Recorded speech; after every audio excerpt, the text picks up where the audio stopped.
Welcome to A news. Mancherial జిల్లా కేతనపల్లి మున్సిపాలిటీలోని సింగరేణి ఠాగూర్ స్టేడియంలో కాకా వెంకటస్వామి మెమోరియల్ ఖమ్మం హైదరాబాద్ క్రికెట్ మ్యాచ్ను కార్మిక గనుల శాఖ మంత్రి గడ్డం వివేక్ వెంకటస్వామి ప్రారంభించారు. ముందుగా కాకా వెంకటస్వామి ఫోటోకు పూలమాల వేసి నివాళులర్పించిన మంత్రి వివేక్ వెంకటస్వామి ఖమ్మం హైదరాబాద్ జట్ల మధ్య టాస్ వేసి అనంతరం క్రికెట్ ఆడారు. అనంతరం మంత్రి వివేక్ వెంకటస్వామి మాట్లాడుతూ గ్రామీణ ప్రాంతాల్లోని ప్రతిభావంతులైన క్రికెటర్లను వెలుగులోకి తీసుకురావడానికి కాకా Venkataswamy memorial Telangana inter district T20 league అద్భుత వేదికని, తొలి దశలో సత్తా చాటి రెండో దశకు ఎంపికైన క్రికెటర్లకు అభినందనలు తెలుపుతున్నానని అన్నారు. మారుమూల గ్రామాల నుంచి వచ్చే క్రీడాకారులను టార్ప్ వికెట్లపై ఆడించి వారిని జాతీయ స్థాయికి సిద్ధం చేయడమే ఈ టోర్నీ లక్ష్యమని, గతంలో నేను HCA అధ్యక్షుడిగా ఉన్నప్పుడు తెలంగాణ T20 లీగ్ నిర్వహిస్తే ఆదిలాబాద్ టీం విన్నర్గా నిలిచి గ్రామీణ ప్రాంతాల్లో ఎంతో ప్రతిభ దాగుందో నిరూపించిందని అన్నారు. క్రికెటర్లకు అవసరమైన అన్ని సౌకర్యాలు కల్పిస్తూ జిల్లాలోని ఈ టోర్నీ నిర్వహిస్తున్నామని, తాను HCA ప్రెసిడెంట్గా ఉన్నప్పుడే రాష్ట్రంలోని 10 జిల్లాల్లో ఈ టోర్నీ నిర్వహించామని అన్నారు. ప్రస్తుతం ఈ టోర్నీకి స్పాన్సర్షిప్ విశాఖ ఇండస్ట్రీస్ అని తెలిపారు. రాష్ట్ర వ్యాప్తంగా HCA 104 మ్యాచ్ల్లో 80 మ్యాచ్లు పూర్తి చేశామని, మరో 20 మ్యాచ్లు మిగిలాయని అన్నారు. పల్లెల్లోని ప్రతిభావంతులు మంచి క్రికెటర్లుగా ఎదగడానికి ఇదో గొప్ప అవకాశమని, 17న గ్రామీణ క్రికెటర్లకు ఉప్పల్ స్టేడియంలో ఫ్లడ్లైట్ల వెలుతురులో ఆడే విశాఖ ఇండస్ట్రీస్ HCA కల్పించాయని అన్నారు. క్రికెటర్లు మున్ముందు స్టేట్ టీమ్స్ IPLకు ఆడే అవకాశం ఉందని, బెస్ట్ ప్లేయర్లను సెలెక్ట్ చేసి వారికి ప్రత్యేక కోచింగ్ ఇప్పించి ఇండియా టీంకు ఆడేలా తీర్చిదిద్దాలన్న ఆలోచనతో ఉందని అన్నారు. HCA అవకాశం ఇస్తే విశాఖ ఇండస్ట్రీస్ ప్రతి ఏటా ఈ టోర్నీకి స్పాన్సర్ చేస్తుందని, కాకా వెంకటస్వామి స్ఫూర్తితో విశాఖ ఇండస్ట్రీస్ క్రీడలను ప్రోత్సహిస్తుందని అన్నారు. ఉప్పల్ ఇంటర్నేషనల్ స్టేడియం ఏర్పాటు కాకా వెంకటస్వామి తీసుకున్న చొరవకు నిదర్శనమని, తెలంగాణలోని ప్రతి జిల్లాకు క్రికెట్ స్టేడియం ఉండాలని అన్నారు. టాలెంట్ ఉన్న క్రికెటర్లు జిల్లాలో ఎంతమంది ఉన్న వారంతా బయటకు రావాలని, తాను హైదరాబాద్ క్రికెట్ అసోసియేషన్ ప్రెసిడెంట్గా ఉన్నప్పుడు ఇంటర్ డిస్ట్రిక్ట్ టోర్నమెంట్ సక్సెస్గా నిర్వహించామని తెలిపారు. క్రికెటర్ జిల్లాలో చాలామంది ఉన్నారని, స్పోర్ట్స్ విషయంలో నా తండ్రి కాకా బాటలోనే నేను ప్రయాణిస్తున్నానని అన్నారు. మంచిర్యాల జిల్లాలో స్థలం సమకూరితే మంచి స్టేడియం నిర్మిస్తామని తెలిపారు. ఈ కార్యక్రమంలో జిల్లా collector Kumar Deepak, DCP Bhaskar, DCC అధ్యక్షుడు రఘునాథరెడ్డి తదితరులు పాల్గొన్నారు. రాష్ట్ర వ్యాప్తంగా హైదరాబాద్ క్రికెట్ అసోసియేషన్ ద్వారా నడుస్తుందో, హైదరాబాద్ క్రికెట్ అసోసియేషన్ వారు గ్రామాలలో నుంచి కూడా క్రికెటర్స్ని ప్రోత్సహించాలి, వీళ్ళకు కూడా ఒక మంచి అవకాశం కల్పించాలని చెప్పి హైదరాబాద్ క్రికెట్ అసోసియేషన్ ఆలోచన ఉండే.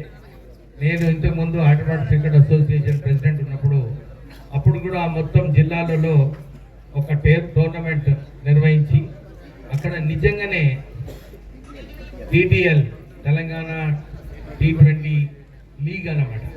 ఆ రోజులలో ఎవరు కూడా ఊహించలేదు. కానీ అప్పుడు డిస్ట్రిక్ట్స్ నుంచి మంచి క్రీడాకారులను తీసుకొని అప్పుడు మన Adilabad district combined Adilabad district అప్పుడు గెలవడం జరిగింది.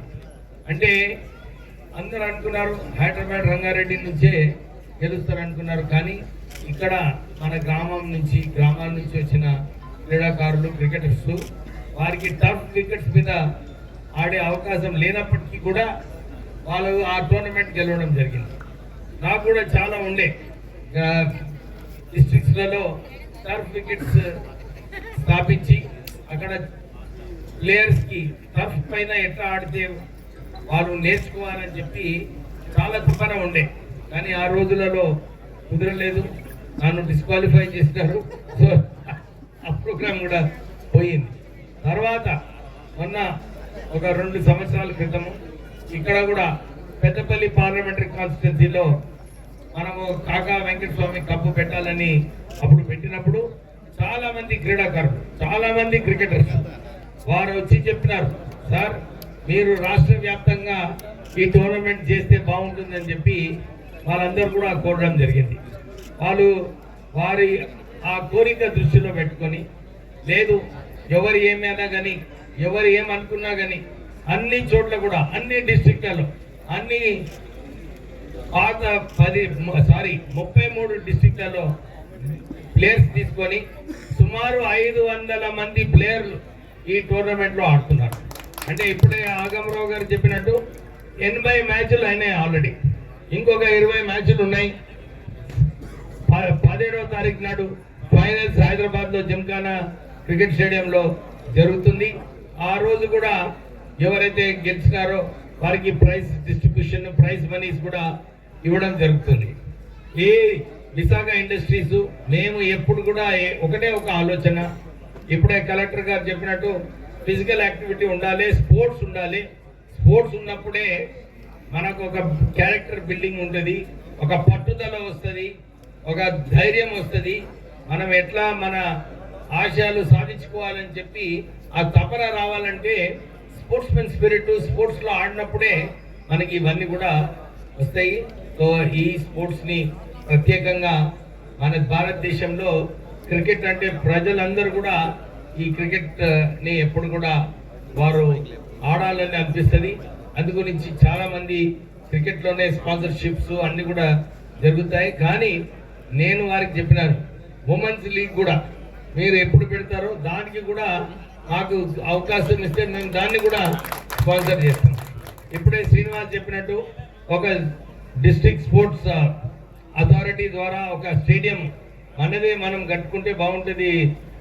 కలెక్టర్ గారు ల్యాండ్ మీరు ఐడెంటిఫై చేయండి, ఎందుకంటే సింగర్ అనేది వారు ఈ రేపు ఇస్తారు, ఎల్లుండి వాళ్ళు ఏదో ఒక ప్రోగ్రామ్ పెడతారు, మీకు సరిపడదు.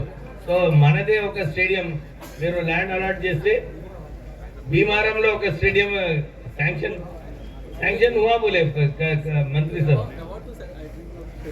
సరే ఇక భీమారంలో చేస్తే ఇక మరి మీకు ఛాన్స్ ఉండదు. ఫెన్సింగ్ కావాలి, మరి సింగరేణికి చెప్తాం, మరి సింగరేణి చెప్పి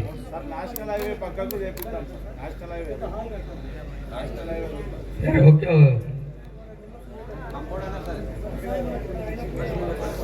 మనము సింగరేణికి రాస్తాము, రాసి చేద్దాము. స్టేడియం కప్ కూడా ఒక్క మ్యాచ్ ఇక్కడ అలాట్ చేసేటట్టు చేద్దాం. క్రికెట్ టూర్నమెంట్ సార్ ఏమైనా ఆర్గనైజ్ చేస్తున్నారు, అది చాలా ఇంపార్టెంట్ ఉన్నాయి. ఎందుకు ఇప్పుడు ఉన్న టైంలో ఫిజికల్ వర్క్స్ చాలా తగ్గిపోతున్నాయి. అంటే జస్ట్ 25-30 ఇయర్స్ మన WHO పరంగా 2400 కిలో క్యాలోరీ ఒక పర్సన్ తినాలి. ఇప్పుడు అంతా తింటే ఏం ఫిజికల్ ఎక్సర్సైజ్ లేకుండా ఒబెసిటీ, ఇతర నాన్ కమ్యూనికేబుల్ డిజీజ్ అన్ని వస్తున్నాయి. అంటే 25-30 ఇయర్స్ ముందు చూస్తే మేజర్ కాజ్ ఆఫ్ డెత్ అంటే కమ్యూనికేబుల్ డిజీజ్. ఆ టైంకి ఏమైనా ఉన్నాయి, మేబీ మలేరియా, డెంగ్యూ సంబంధించిన ఆర్ ప్లేగ్, అట్లా చాలా ఉన్నాయి. కానీ ఇప్పుడు చూస్తే మేజర్ కాజ్ ఆఫ్ డెత్స్ ఏముంటుంది, non communicable disease, life style disease. Diabetes నుంచి అన్ని ఆర్గన్స్ ఫెయిల్ అవుతుంది, ఆర్ హైపర్ టెన్షన్ నుంచి సేమ్ గా క్యాన్సర్స్, అట్లా అది అన్ని ఇష్యూస్ ఎందుకు వస్తున్నాయి అంటే మన లైఫ్ లో ఫిజికల్ యాక్టివిటీస్ తగ్గిపోయింది.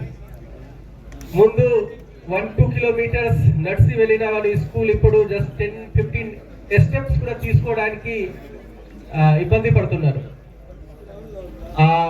దాని నుంచి రకరకాల ప్రాబ్లం వస్తున్నాయి. మళ్ళీ కంప్యూటర్ అన్ని వాడుతున్నారు, దానికి జస్ట్ ఒక ప్లేస్ లో స్టేషనరీ లైఫ్, సెడెంటరీ లైఫ్ ఎట్లా అయింది. ఈ అన్నిటికీ చాలా అడ్వర్స్ ఎఫెక్ట్ అవుతుంది. అంటే బాడీ మీదే కాకుండా మైండ్ మీద కూడా ఎఫెక్ట్ అవుతుంది. కాబట్టి ఈ స్పోర్ట్స్, గేమ్స్ అండ్ స్పోర్ట్స్ చాలా ఇంపార్టెంట్ ఉన్నాయి. ఆర్ ఫిజికల్ యాక్టివిటీ, అథ్లెటిక్స్, ఏమైనా ఎవరికి ఏమైనా నచ్చితే అది మనం చేయవచ్చు. ఈ గేమ్స్ అండ్ స్పోర్ట్స్ కి ఇంకా కొన్ని బెనిఫిట్స్ ఉంటుంది.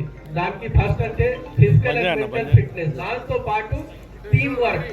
మళ్ళీ గెలిచినా ఓడిపోయినా అన్నిటికీ మనం అక్సెప్ట్ చేయాలి. లైఫ్ లో కూడా మనం అన్ని పని మంచిగా చేస్తే కూడా ప్రతిసారి సక్సెస్ వస్తుంది అట్లా దానికి ఎలాంటిగా గ్యారంటీ లేవు. దట్ ఈస్ మనము మన ఎఫర్ట్స్ మొత్తం చేయాల్సింది, దానికి రిజల్ట్ ఏమొస్తుంది that is beyond anybody's control. మనం అన్ని కరెక్ట్ గా చేసిన తర్వాత కూడా we may face setback in life. So ఈ అన్ని రకాల issue physical well being, mental well being, or మంచిగా సొసైటీలో అందరితో పాటు కలిసి ఉండాల్సింది ఒక గుడ్ టీమ్ వర్క్. ఈ అన్ని గేమ్స్ అండ్ స్పోర్ట్స్ నుంచి చిన్నప్పటి నుంచి అందరు పిల్లలు ఆర్ అందరూ నేర్చుకుంటారు. సో నేను సార్కి కూడా చెప్పాను, సార్ ఇది ఒక మంచి ప్రోగ్రామ్స్ ఉన్నాయి, దానికి ప్రతి సంవత్సరం కంటిన్యూ చేయగలుగుతారంటే కంటిన్యూ చేయాల్సింది. ఎందుకు దాని నుంచి మొత్తం రాష్ట్ర వ్యాప్తంగా డైలీగా నేను చూస్తున్నా రీల్స్ వస్తున్నాయి, దానికి సంబంధించిన ఫోటోస్, వీడియోస్ అన్ని వస్తున్నాయి. అండ్ మంచి పార్టిసిపేషన్ ఉన్నాయి. దాదాపు 25,000 to 30,000 ఆన్లైన్ చూస్తున్నారు. చాలా మంది గ్రౌండ్ కి వస్తున్నారు, ఆడుతున్నారు, కలుస్తున్నారు. So this is a this is the main motive. అంటే ఎవరైనా గెలిచారు, ఎవరైనా ఓడిపోయారు, దట్ ఈస్ ఇమ్మెటీరియల్. ఎవరైనా పార్టిసిపేట్ చేశారు, ఎవరైనా స్పోర్ట్స్ స్పీడ్ తోటి ఆడారు అంటే that is the final aim. So ఈ ప్రోగ్రామ్ కి సక్సెస్ చేసిన అందరికి, ఎవరైనా ఆర్గనైజర్స్ ఉన్నారు, దానికి వెనుక చాలా మందికి ఎఫర్ట్స్ ఉంటుంది, ప్లేయర్స్ ఉన్నారు, కోచెస్, అందరికి నా తరఫున శుభాకాంక్షలు.